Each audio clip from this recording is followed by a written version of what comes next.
Hello बच्चों, let's read this question. X gives Y and Z at rate constant K1 and K2. Starting with only X, ratio concentration of X at time t divided by sum of the concentration of Y and Z at time t is independent of time. E raised to power minus K1 plus K2 multiplied t divided by 1 minus E raised to power minus K1 plus K2 multiplied t dependent upon initial concentration of X a naught e raised to power kt minus 1. So basically हमें जो ratio find out करना है and जो इस question का की concept है that is the parallel reaction. It is parallel reaction. Here we can see जो हमारे पास x है पैरेलली डिफरेंट कंपाउंड का फॉर्मेशन कर रहा है at different rate constant. So such reaction जिसमें पैरेलली दो कंपाउंड का फॉर्मेशन हो, दो मॉलिक्यूल्स का फॉर्मेशन हो, that are termed as the parallel reaction. So this was about this. And for such reaction, X naught जो होगा that will be the initial concentration. Initial concentration and XT जो होगा and YT and ZT. These are the concentration at time t. Concentration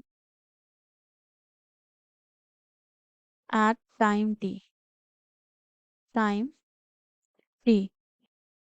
And for parallel reaction जो हमारे पास concentration आती है at time t, these are the जो x का concentration आएगा at time t is equals to x naught e raised to power minus k1 plus k2 t. And जो हमारे पास y concentration का फॉर्मूला है that is the k1 divided by k1 plus k2 x naught e raised to power it is 1 minus e raised to power minus k1 plus k2 multiplied t. And the same way हमारे पास जो ZT which is the concentration of Z at time t का जो formula रहता है for parallel reaction that is the K2 divide by K1 plus K2 x naught 1 minus e raise to power minus K1 plus K2 multiplied to the t. Now we will use this जो हमें ratio find out करना है उसके लिए that is the xt divide by the sum of yt plus zt.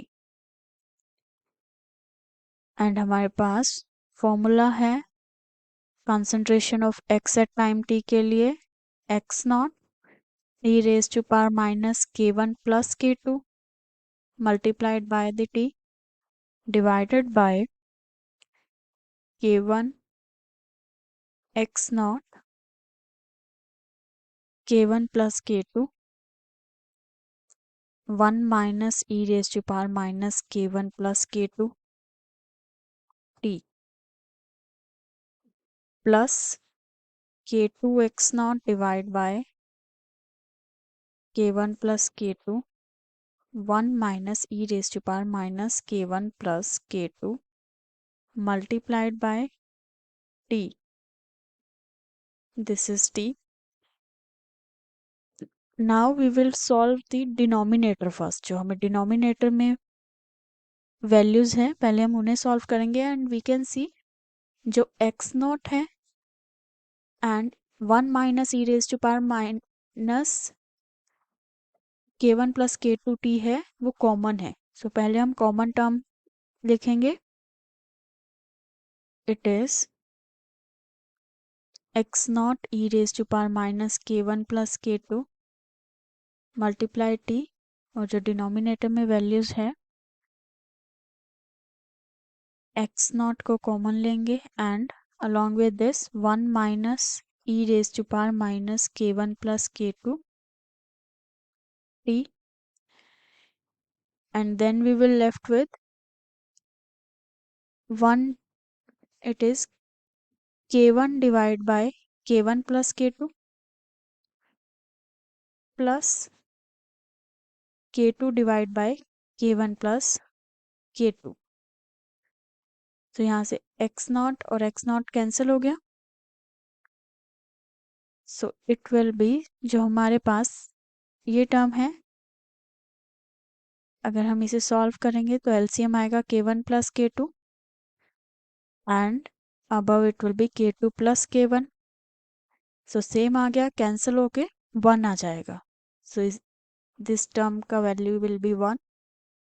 तो जो हमारे पास इक्वेशन का आंसर आएगा that will be k1 plus k2 t divided by 1 minus e raised to power minus k1 plus k2 t.